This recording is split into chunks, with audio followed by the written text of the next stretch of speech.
자, 네, 호프 무모한 도전 올해 기대해 보겠습니다. 네, 저도 참가할 생각입니다. 무모하게 도전해 보겠습니다. 그리고 이번 주는 우리 대가족 예배 11시 있고 오후에 없지 않고요. 요들 MT를 이번 주 토요일 날 가거든요. 그리고 1박 2일 갔다 와서 일요일 오후 1시에 저 뒤에서 예배를 드린다고 했는데 1시 예배를 앞에서 드리는 게 나을 것 같고 인도자 미팅을 우리가 저 뒤에서 그렇게 하도록 하겠습니다. 이번 주는 잠실 교회만 인도자 미팅을 진행합니다. 자, 오늘은 8장의 마지막 스토리입니다. 6월 한 달 내내 8장 가지고 설교했네요. 그렇죠? 네. 오늘은 군대 귀신 이야기입니다. 24일 날 김상래 형제가 군대를 갔어요. 네, 군대를 갔는데 성경에도 군대 귀신 이야기가 나옵니다. 그런데 이 귀신 이야기는 나와 무슨 상관관계가 있을까요? 여러분 종종 성경 읽다 보면 이 스토리는 나와 무슨 관계가 있어? 이런 생각을 하실 때가 있잖아요. 그렇죠? 네. 또는 성경을 읽을 때마다 도대체 내가 왜 성경을 읽어야 되는 거야? 이런 생각을 가지신 분이 계시다면 오늘 말씀에 집중해 보시길 바랍니다. 마태복음 8장 28절로부터 34절 쭉 읽도록 하겠습니다.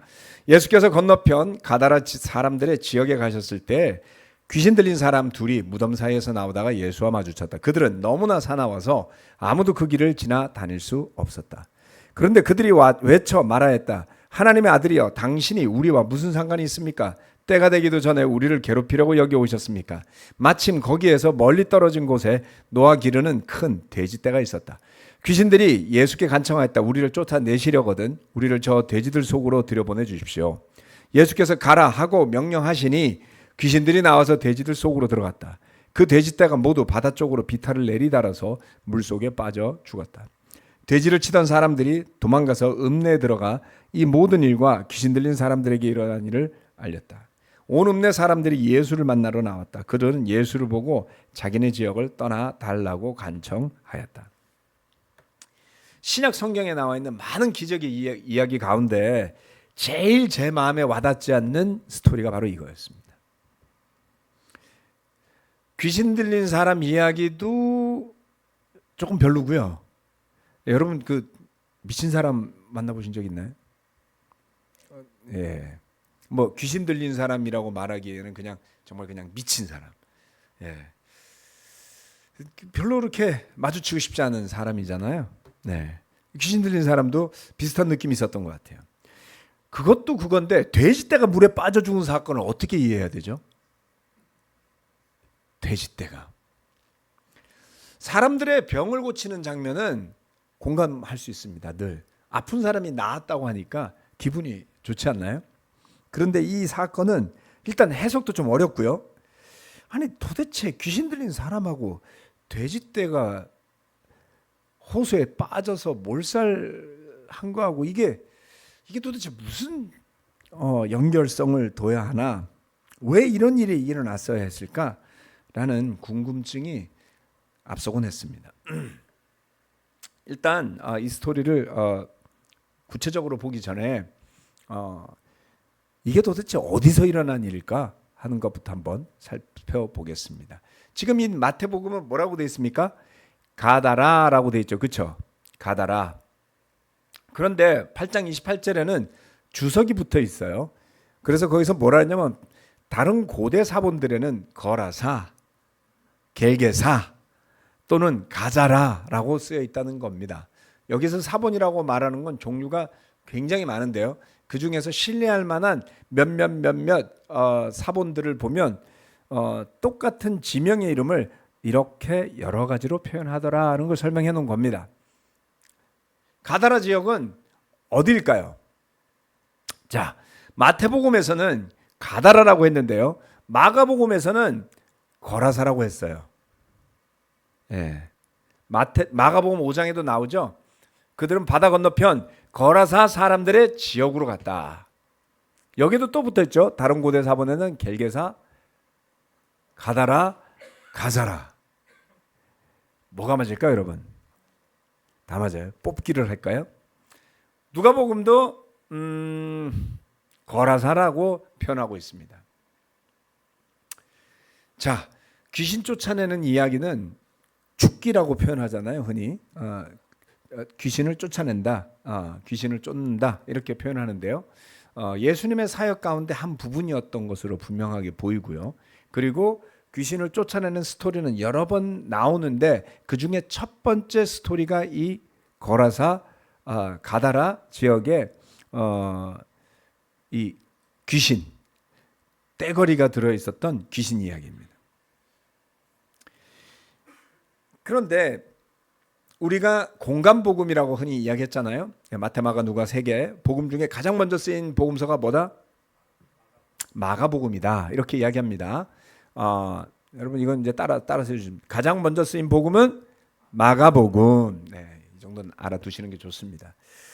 그 근거로 추정하는 것은 마가복음이 가장 짧기 때문인 거고 첫 번째 이유는 또 다른 이유가 있나요, 승원 형제? 마가복음이 공간복음인 이유에 대해서 갑자기 물어봐요. 공간복음 중에 가장 먼저 쓰인 책인 이유.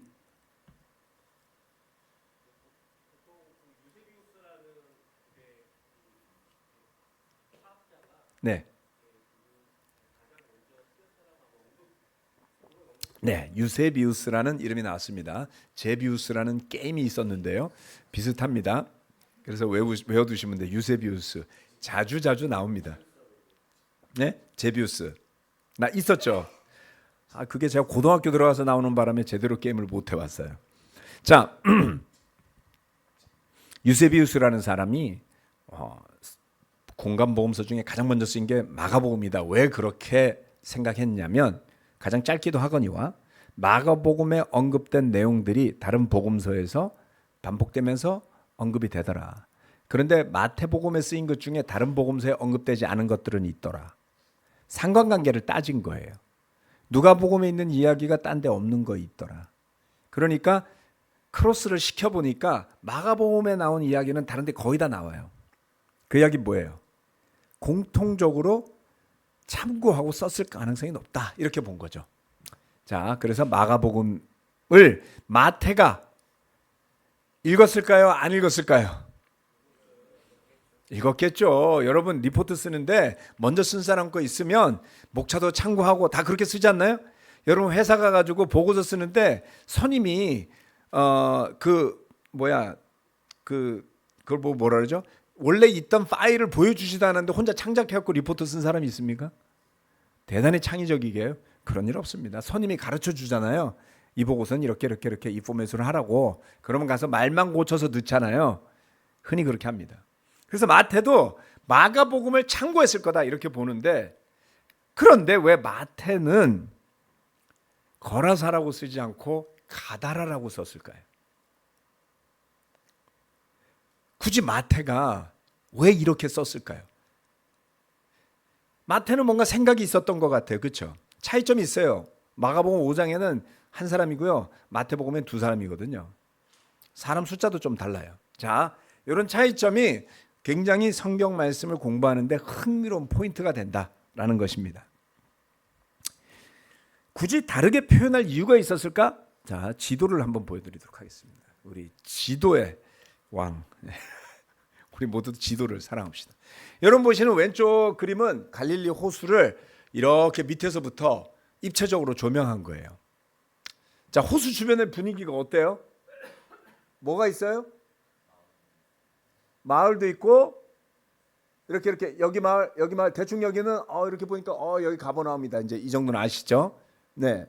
그리고 여기 보니까 막 높은 데가 있어. 여기 산상수훈 이야기했던 데인가? 언덕이 막 있어요. 그렇죠? 산이 있죠. 호수 주변이.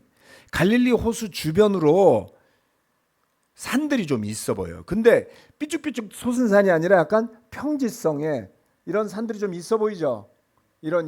그리고 멀리 여기 멋진 하얀 산이 보입니다. 저거는 헤르몬 산이겠죠? 이렇게 산이 보입니다. 이 지역은 지금은 이 지역은 원래 시리아 땅이라고 그래요. 시리아 땅.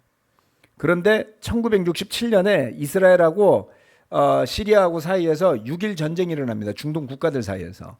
그래서 시리아 영토였음에도 불구하고 여기를 이스라엘이 점령을 했어요. 그러고 난 다음에 갖은 핑계를 대면서 점령한 채로 있습니다. 그래서 땅은 시리아 땅, 그러나 이스라엘 점령지라고 하는 소위 말하는 골란 고원이 이 지역이라는 겁니다. 골란 고원. 그러니까 헤르몬 산에서부터 쭉 내려오는 고원지대다. 자, 이걸 왜 이야기하냐면 이 가다라라는 곳의 지명을 학자들이 마을 이름을 뒤지고 하다 보니까 가다라라는 마을이 있어요. 그런데 그 마을은 어디냐? 예. 거라사, 가다라. 자, 여기가 거라사라는 마을이고요. 그 다음에 요 위에가 가다라라고 돼 있어요. 그리고 맨 위에 있는 빨간색 침대는 쿠르시라고 돼 있습니다. 그렇죠? 영어로. 예, 그리고 여기다가 옆에다가 또 뭐라고 써놨냐면 거가사라고 써놨어요. 겔게사라고 그랬죠? 이렇게 써놨어요. 자, 거라사라고 쓰인 지형은 지금도 유명한 요르단의 마을입니다. 마을이고요. 거기에 유적지가 있죠. 예. 요즘 표현으로는 제라시라고 읽어요. 제라시. 거라사, 제라사, 제라시 비슷하죠. 그런데 거라사라는 마을은 호수로부터 갈릴리 호수로부터 좀 멀죠. 이게 64km 떨어져 있답니다.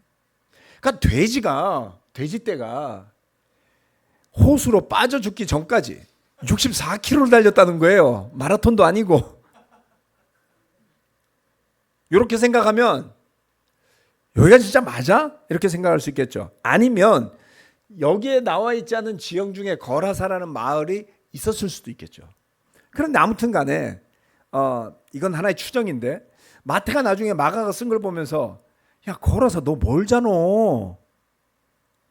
돼지가 무슨 64km를 달려. 이렇게 생각을 했다는 거죠.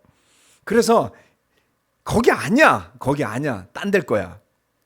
그러고서 찾아보니까 가다라라는 마을은 9km가 떨어져 있어요.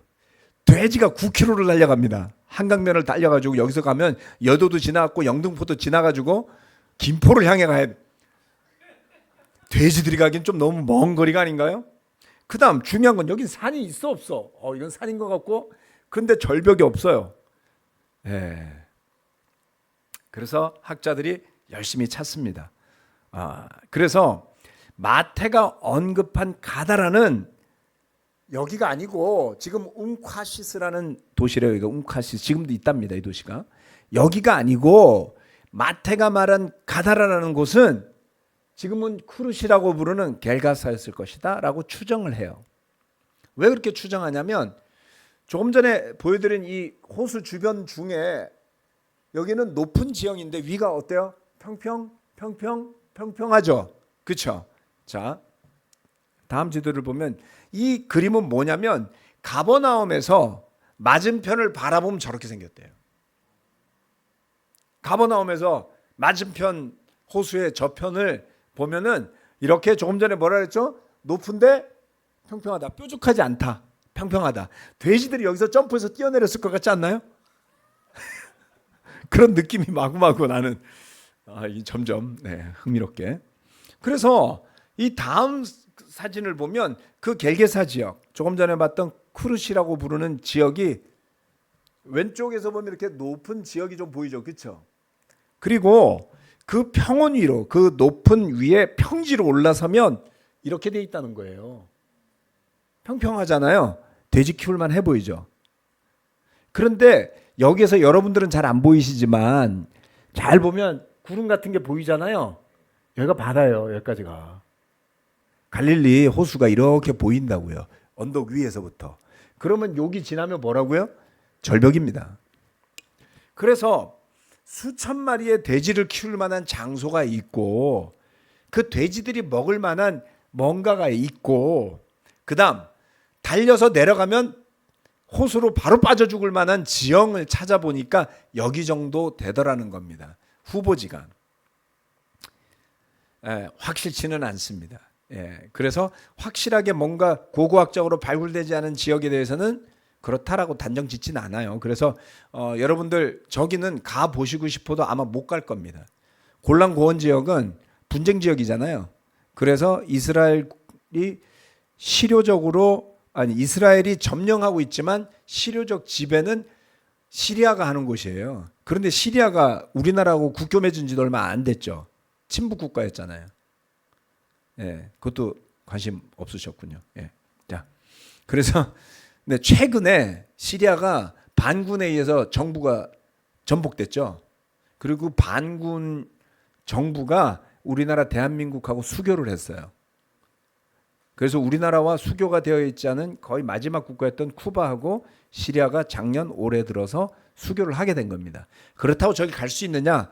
못 갈 거라고 저는 봅니다. 예, 여행으로 가기 어려울 것 같아요. 조금 아쉽죠. 그런 점에서.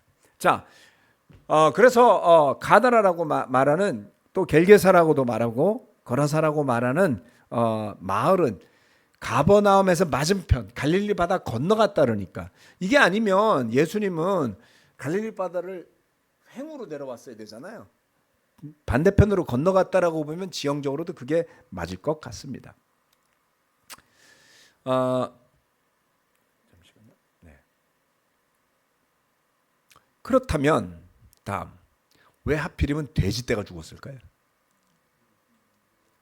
예? 그 맛있는 돼지들이 수천 마리가 물속으로 들어갔더니 얼마만한 음식의 낭비일까요?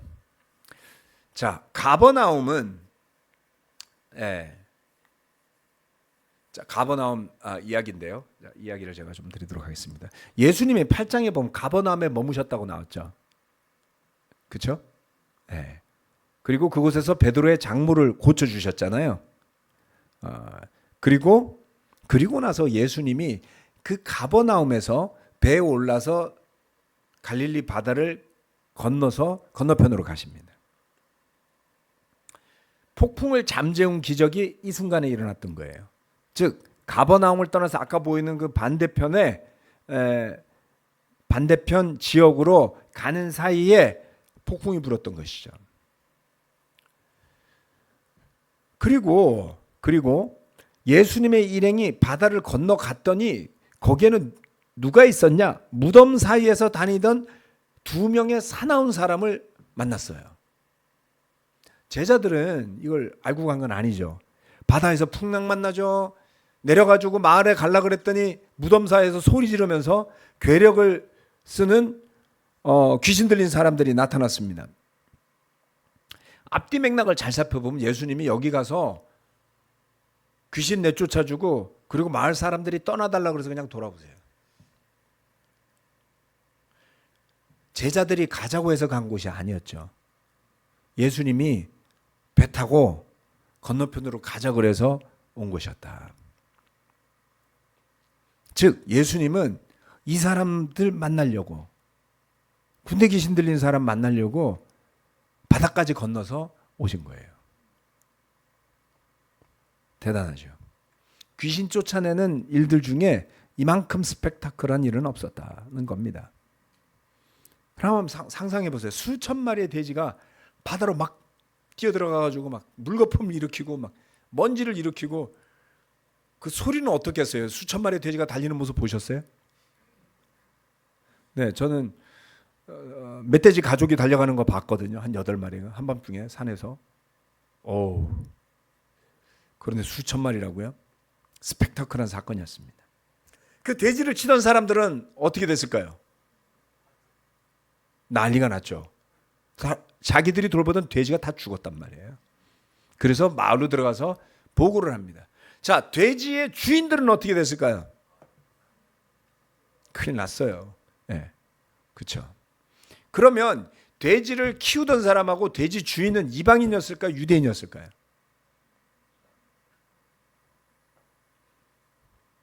자, 그다음. 그러면 귀신 들린 사람은 유대인이었을까요? 이방인이었을까요?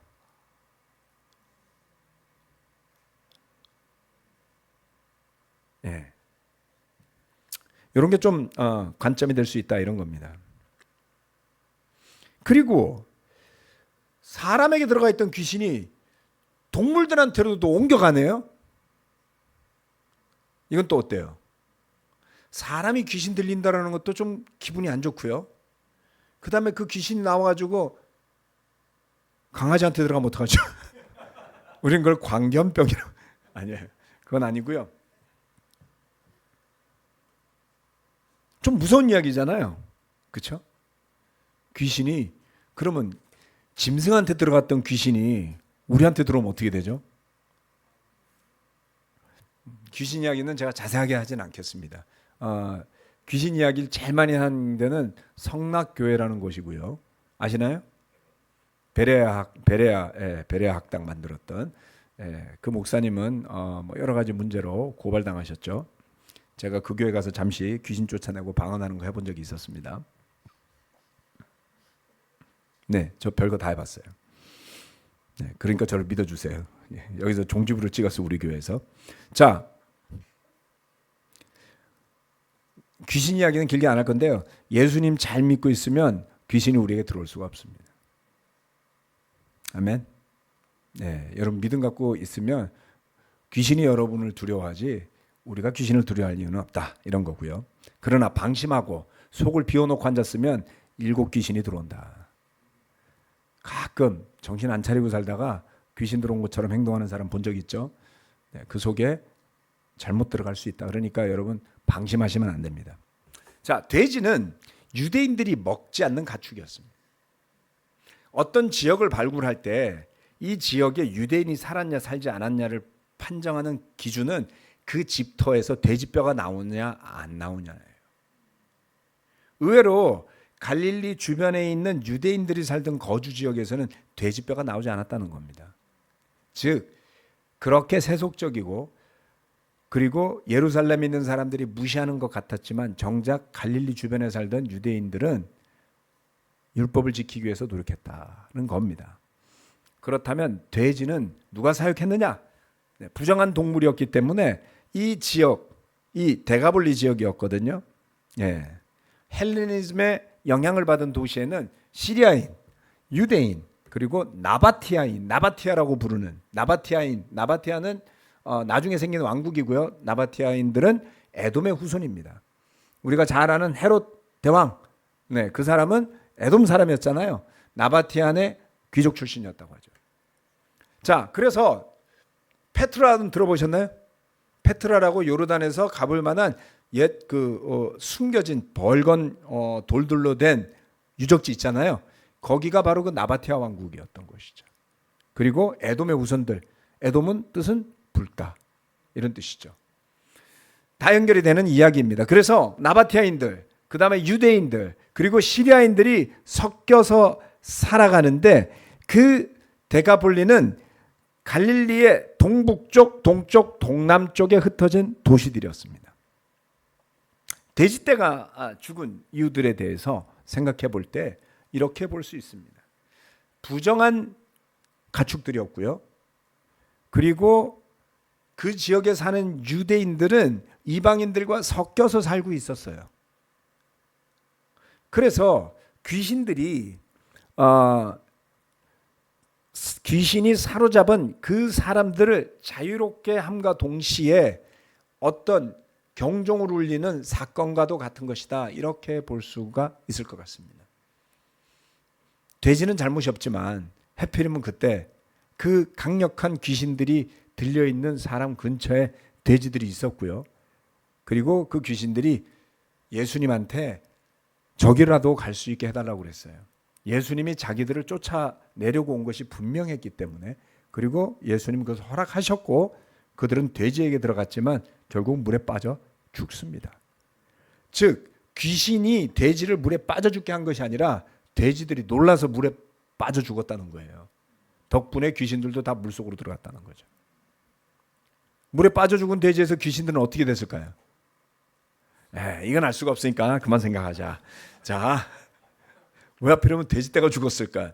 네, 어떤 부정한 동물들 그리고 부정한 귀신들이 그 순간에 정화되는 그러한 메시지를 담고 있지 않을까라고 신학자들은 이야기합니다. 자, 여기에서 데가볼리 도시들을 좀 살펴보고 마지막 포인트로 넘어가겠습니다. 자, 데가볼리 지역은 조금 전에 봤던 마을들을 포함합니다. 자, 여기에 보시면 도시가 쭉 나오는데 제가 읽기 좋게 한글로 옆에다 써놨어요. 다마스커스. 다마스커스는 시리아의 수도, 지금도 수도입니다. 200만 명이 넘는 사람들이 살고 있어요. 여러분 보시는 지도에 왼편 위쪽에 다마스커스라고 있죠. 다마스커스는 구약에도 나오잖아요. 그렇죠? 종종 이스라엘과 왔다 갔다 전쟁도 하고, 뭐 싸우기도 하고 이런 도시였습니다. 가까이 있죠. 그다음 다마스커스 밑에 있는 도시 가나다라는 도시가 있고요. 그리고 히푸스 여기 있습니다. 갈릴리 옆에 있죠. 바로 옆에 히푸스라는 도시가 있고, 그다음에 디온, 그다음에 라파나, 가다라, 조금 전에 봤던 가다라입니다. 9km 된 도시. 그다음 그 밑에 스키토폴리스라는 도시가 이렇게 요단강 왼편에 있죠. 여기도 뭐 여러 가지 일들이 일어난 도시라고 해요. 그다음 가다라 다음 펠라, 거라사 64km 떨어져 있는 도시요. 후보지였죠. 여기. 그다음 필라델피아, 이렇게 해서 10개의 도시를 모아서 데카 10이라는 뜻이죠. 데카폴리스, 데가볼리라고 부르는 겁니다. 자, 이 도시의 사람들은 예수님이 귀신을 쫓아내고 부정한 것들을 물속에 빠뜨려서 정하게 하신 사건이 일어난 거죠. 그 도시 사람들은 이 일을 보면서 예수님을 믿지는 않고 두려워만 했다고 그래요. 그래서 예수님에게 떠나달라고 그랬습니다. 그래서 예수님은 8장이 끝나고 9장 1절에 예수께서 배에 오르셔서 바다를 건너 자기 마을에 돌아오셨다. 예수님 기껏 거기까지 가가지고 귀신 쫓아내고 돼지 수천 마리 죽게 하고 그러고 오신 거예요. 그런데 그게 다는 아닙니다. 왜냐하면 마가복음의 이야기를 살펴보면 예수님이 마을을 떠나기 전에, 그 마을을 떠나기 전에 있었던 일에 대한 설명이 조금 더 추가되어져 있기 때문입니다. 세 번째, 데가볼리의 복음이 전파되다입니다. 마가복음 5장 17절 말씀.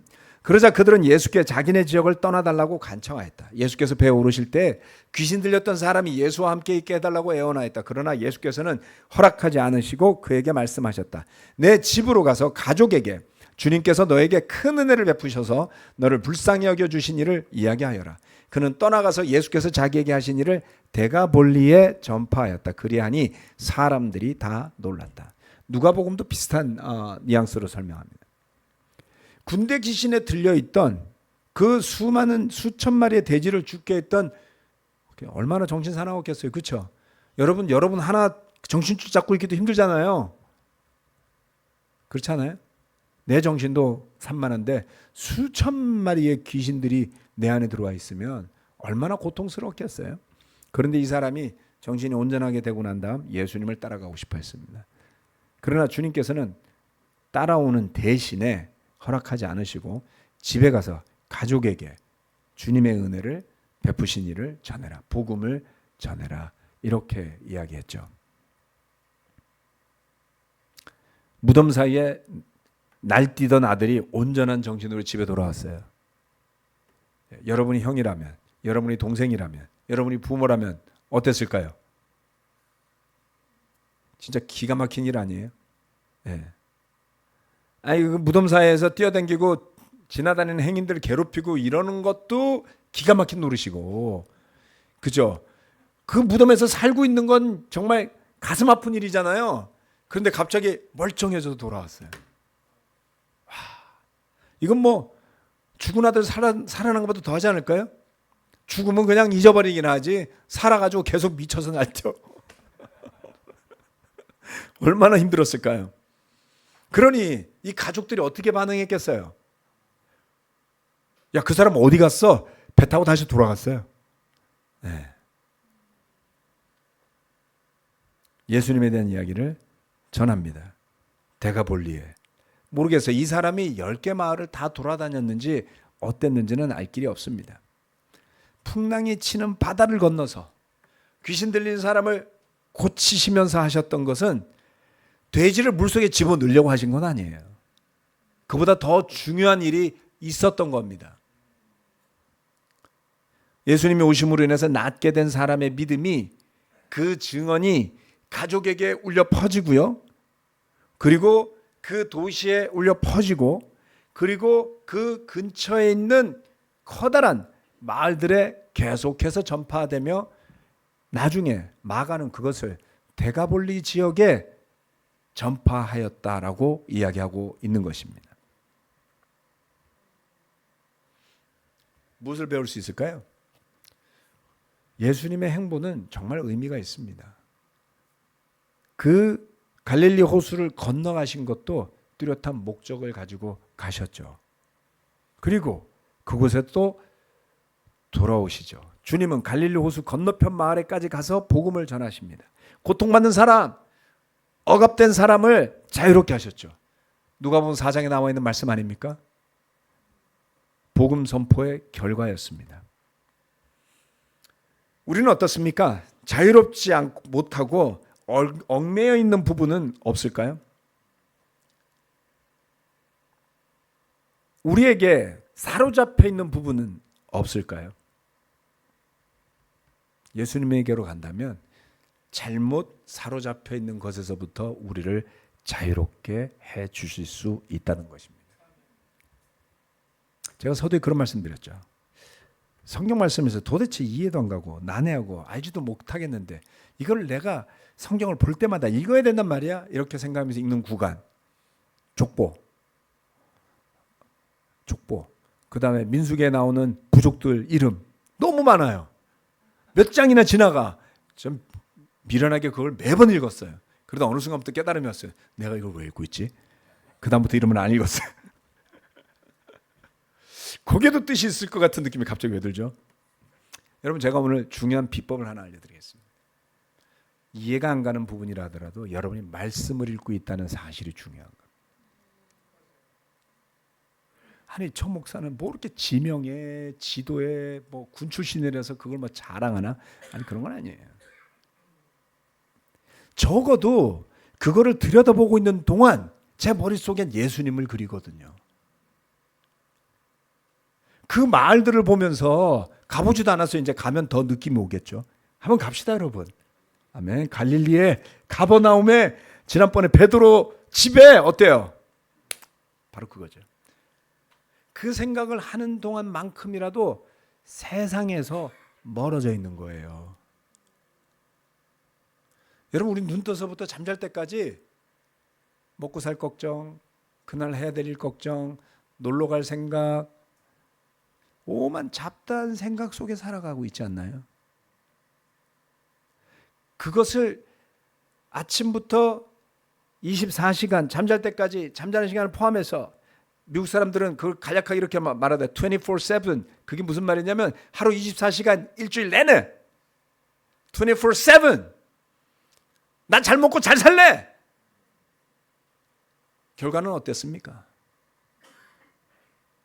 자존감은 낮아지고 정신은 몽롱하고 종종 우울하고 비교하면 기분 나쁘고 자기보다 못한 사람 보면 기분 좋았다가 눈 돌려보면 잘하는 사람이 더 많아. 우리는 끊임없이 이런 세상 속에 살아가고 있어요. 여러분, 정신이 온전한 게 대단한 겁니다. 인스타도 해야 돼. 유튜브도 해야 돼. 비교하면서 살아야 돼. 비교당하면서 살아야 돼. 네. 넘쳐나는 풍요 속에서 오히려 빈곤함을 느끼고 사는 현대인들. 뭐가 잘못된 걸까요? 자신의 영혼이 쉴 시간도 없다, 이 말씀이죠. 때로는 그렇습니다, 여러분. 이렇게 주중 예배 오기 위해서 여러분은 시간을 냈어야 되고 끝나고 집에 또 가셔야지 되잖아요. 그 수고를 마다하는 여러분의 생각이 예수님을 향해서, 하나님의 나라를 향해서 그 잠시나마 세상에서 벗어날 수 있는 축복을 받으신 겁니다. 이 말씀을 생각하면서 귀신 들린 사람, 우리와 별반 다르지 않을 수 있다 라는 생각을 해보게 됩니다. 갈릴리 호수를 묵상하시면서 배 타고 왔다 갔다 하신 예수님을 떠올리시면서 무덤 사이에서 정신 나가 미쳐서 날뛰는 사람을 떠올리시면서 그 사람이 나았던 장면을 떠올리시면서 그리고 그 한 사람이 10개의 도시에 복음을 전하는 시초가 되었다는 것을 생각해 볼 필요가 있습니다.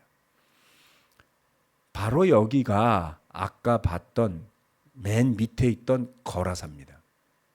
요즘 제라시라고 부르는 도시죠.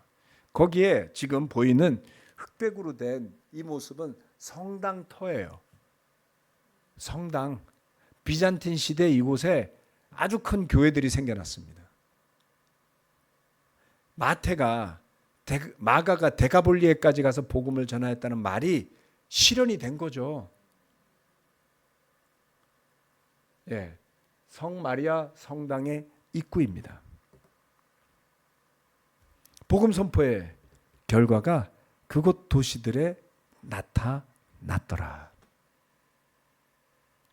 우리 또한 예수님으로부터 받은 은혜를 기억하면서 주어진 영역 안에서 내가 어떤 은혜를 입었는지 나눌 수 있다면 그것이 바로 가장 강력한 복음을 전하는 길이 되겠죠. 아멘. 기도하고 마치겠습니다.